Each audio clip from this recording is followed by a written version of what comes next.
Bienvenidas y bienvenidos a Nova Burocracia, el podcast impulsado por Valencia Innovation Capital del Ayuntamiento de Valencia con la colaboración de Novagov, el punto de encuentro de la innovación pública iberoamericana. Mi nombre es Pilar Moreno, soy secretaria interventora de la Administración local y dinamizadora de Nova Burocracia, un nuevo espacio de comunidad donde conectamos personas y fomentamos la colaboración en el ecosistema público. En Nova Burocracia exploramos cómo la Administración y la inteligencia artificial están transformando el sector público. ¿Qué tienen en común la inteligencia artificial, el lenguaje claro y la confianza ciudadana? ¿Puede una tecnología que se basa en datos y algoritmos ayudarnos a hacer gobiernos más humanos? En este episodio de Nova Burocracia hablamos con Carmen Torrijos, lingüista computacional y responsable de IA en Prodigioso Volcán, y coautora del libro La primavera de la inteligencia artificial, una obra que nos invita a imaginar cómo el lenguaje, la creatividad y la empatía pueden convivir con la tecnología. Antes de sumergirnos en la conversación con Carmen Torrijos, queremos destacar un espacio muy especial que se acaba de celebrar aquí en Valencia Innovation Capital, el taller Tecnología más 60, explorando la inteligencia artificial, un encuentro pensado para acercar a la inteligencia artificial a personas mayores de 60 años, mostrando cómo esta tecnología puede ser accesible y útil para todos. ¿Cómo influye esta apertura intergeneracional en la confianza hacia las tecnologías? ¿Qué podemos aprender de esta experiencia para hacer que la IA sea una herramienta más humana y cercana en las administraciones públicas? Hoy hablamos con Carmen, quien además de su trabajo en inteligencia artificial y lenguaje claro, tiene una mirada muy especial sobre cómo la tecnología puede ser inclusiva y fomentar la participación ciudadana, especialmente en colectivos que tradicionalmente han estado menos vinculados con lo digital. Hablamos con ella sobre cómo los modelos de lenguaje y la inteligencia artificial puede convertirse en aliados para una administración que comunique mejor, diseñe mejor y escuche mejor. Bienvenida, Carmen. Queremos saber más de ti. ¿Quién es Carmen Torrijos? ¿Qué tal? ¿Cómo estás? Muy contenta de estar aquí. Pues nada, yo llegué a la inteligencia artificial un poco por casualidad y siempre desde el lenguaje. Yo era traductora especializada en tecnología. Y bueno, aprendí a programar, aprendí algunos fundamentos de lo que entonces se llamaba más bien aprendizaje automático y no tanto inteligencia artificial. Estuve unos años en equipos de ciencia de datos participando en proyectos de IA, pero siempre desde el lenguaje, con una visión más humanista. Y nada, y al final pues me quedé en esto y justo en 2022 tuvimos esta subida, ¿no?, que ha tenido la inteligencia artificial que todos hemos visto y yo ya estaba aquí, así que me tuve que quedar. En tu libro La primavera de la inteligencia artificial hablas de imaginación y lenguaje en esta nueva era tecnológica. ¿Qué lugar ocupa el lenguaje claro en este contexto de revolución algorítmica? El lenguaje claro al final es lenguaje y por tanto tiene una serie de patrones, aunque siempre pensamos que el lenguaje es algo subjetivo, sí que tiene una serie de patrones que se pueden identificar, ¿no?, y que se pueden objetivar de alguna manera.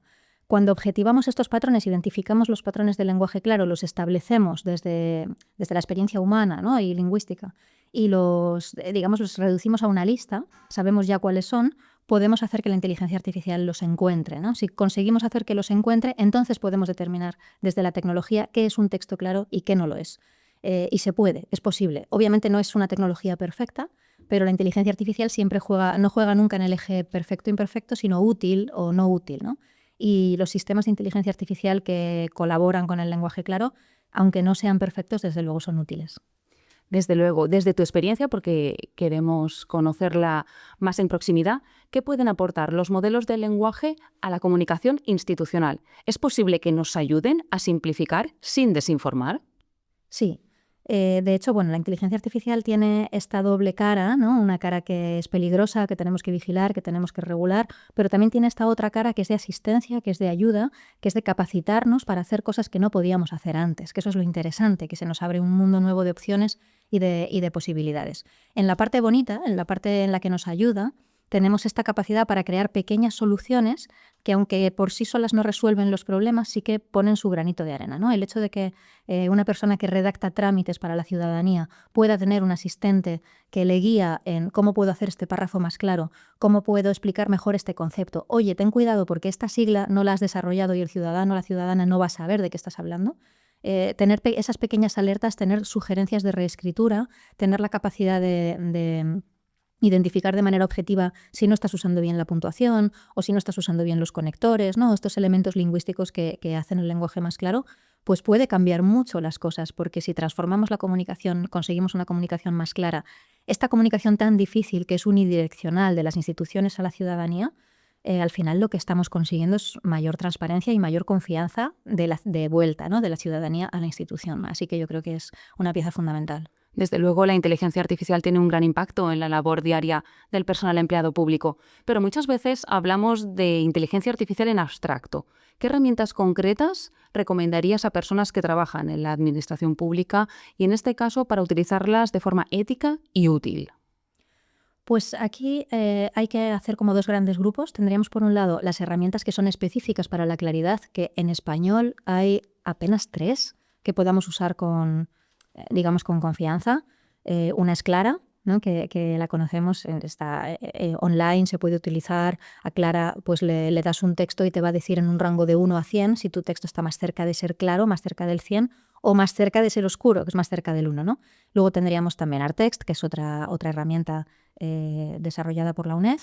Y muy poco más, quizá algún uso de Grammarly, que es una herramienta que empezó en inglés pero ahora también se puede usar en español. Tendríamos también DeepL, el traductor DeepL, que tiene lo que se llama DeepL Write, que también te permite escribir con más claridad. Muy poquitas.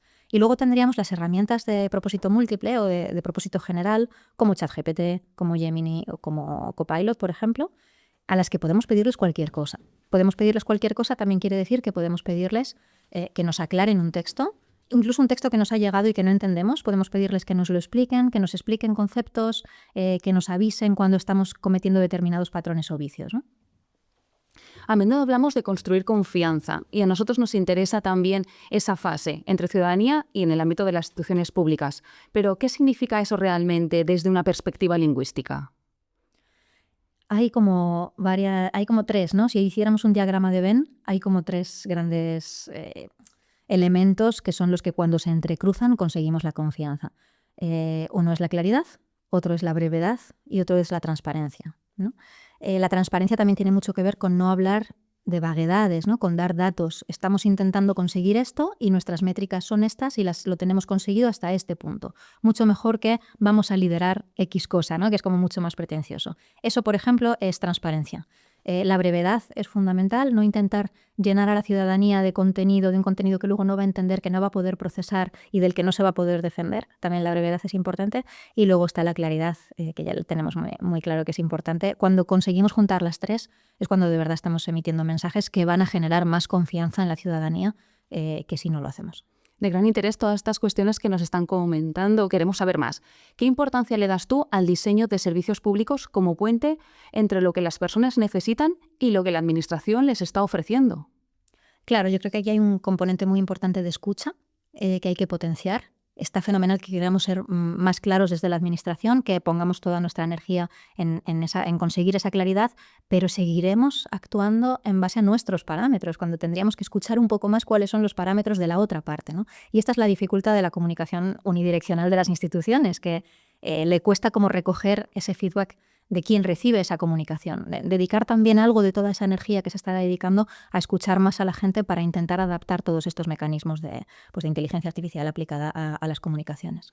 Y queremos saber, ¿tienes algún ejemplo donde el rediseño del lenguaje o del servicio en sí haya transformado la percepción o, en este caso, la participación ciudadana? Sí, hay ejemplos que no puedo contar a lo mejor muy con marcas, ¿no?, muy concretos, pero tenemos ejemplos en banca, por ejemplo. Tenemos ejemplos también en ayuntamientos, en multas, en facturas de consumos del hogar. Ese tipo de cosas cambian mucho la percepción, ¿no?, de quien las recibe. Además, imagínate, en el caso de una factura de consumo del hogar, cuando las familias las están recibiendo todos los meses y no las entienden, ¿no? Es como una piedra que va cayendo muchas veces en el mismo sitio. Si tú esa factura la simplificas, la allanas, la clarificas, ¿no?, lo que estás consiguiendo es pues evitar dejar de dar ese golpe siempre en el mismo sitio y recuperar un poco a la persona, digamos, para la confianza en tu marca. Pues vamos a entrar en una sección rápida con preguntas breves y respuestas que también queremos que capten nuestra atención. Un proyecto que esté ayudando a construir confianza desde lo público. Un proyecto que esté ayudando a construir confianza desde lo público. A uno concreto. Exacto. Ahí me pillas un poco en darte uno concreto. A ver, déjame que piense un poco. Puede ser, por ejemplo, un proyecto que que comunica muy bien la tecnología que se está usando, ¿no? Por ejemplo, cuando tú introduces tecnología en un proyecto ciudadano, ya puedes explicar muy bien cómo lo estás haciendo, porque la tecnología, sobre todo, y hablo sobre todo por la tecnología de inteligencia artificial, genera también ciertos discursos de desconfianza, ¿no? De desplazamiento de empleo, por ejemplo, de introducción de sesgos, de privacidad de los datos. Entonces, todos estos componentes al final hacen que se pueda tener cierta desconfianza, por ejemplo, si un ayuntamiento te dice que está introduciendo una tecnología en X cosa o en una ciudad inteligente o cualquier otro elemento, ¿no? Si tú consigues darle la vuelta a ese discurso, explicar muy bien la tecnología desde el principio, resaltar esa parte positiva del proyecto que estás haciendo, pues ahí, por ejemplo, estarías construyendo confianza también desde lo público. Queremos saber más. Un libro, serie o película que te haya hecho pensar en el vínculo entre tecnología y humanidad. Pues, bueno, podría decir las típicas, ¿no? Que son la película de Her, yo creo que es fundamental, si alguien no la ha visto la tiene que ver, porque la película de Her es hacia dónde caminamos y hay que verla para entender los riesgos. Yo creo que en películas es fundamental ahora mismo, mucho más que Yo, Robot y que otras de ciencia ficción más antiguas. Yo creo que Her, de Joaquin Phoenix, es fundamental. Y luego en series tenemos los capítulos de Black Mirror que nos enseñan muchísimo sobre el futuro y lo que no queremos que llegue del futuro y cómo podemos seleccionar. Y de libros, pues, ¿qué te voy a decir? Lo sabemos. Carmen, cuéntanos, ya para resumir, en este caso, una sola frase, lo que necesitan nuestras instituciones para recuperar esa confianza ciudadana en esta era de la tecnología. Necesitan aplicar la tecnología de cara. Y aplicar la tecnología de cara no es fácil, porque quiere decir contar las dos caras, hablar de lo bueno que tiene y de lo malo que tiene, y de cómo vamos a solventar esa parte negativa, ¿no? Tú tienes que explicar que estás introduciendo inteligencia artificial, imagínate, en el alumbrado público, o no sé, en cualquier tipo de servicio que revierte en los ciudadanos. Si ese servicio tiene un riesgo, tiene una contraparte, lo tienes que contar también, porque si no, no es creíble, ¿no? Las personas que trabajamos en inteligencia artificial y cada vez somos más y que estamos informadas en esto, sabemos que siempre hay una contraparte cuando aplicas una tecnología tan potente, ¿no? Entonces, creo que es más honesto explicarla bien, mirarla de cara, dar toda la información y no intentar como tapar esa parte negativa, ¿no? Yo creo que para mí eso es un signo de honestidad. Muchísimas gracias, Carmen, por compartir con nosotros tu experiencia. La verdad es que ha sido todo un aprendizaje. Gracias a ti. Y a quienes nos escucháis, gracias por acompañarnos. Recordad que podéis encontrar todos los episodios de Nueva Burocracia ya en Spotify y YouTube. Os animamos a seguir la conversación en las redes sociales de Novagov, a imaginar y materializar nuevos proyectos y sobre todo a escuchar más y mejor dentro y fuera de nuestras organizaciones. Esto ha sido Nueva Burocracia, el podcast impulsado por Valencia Innovation Capital del Ayuntamiento de Valencia con la colaboración de Novagov. La tecnología es el cómo, el ser humano el por qué.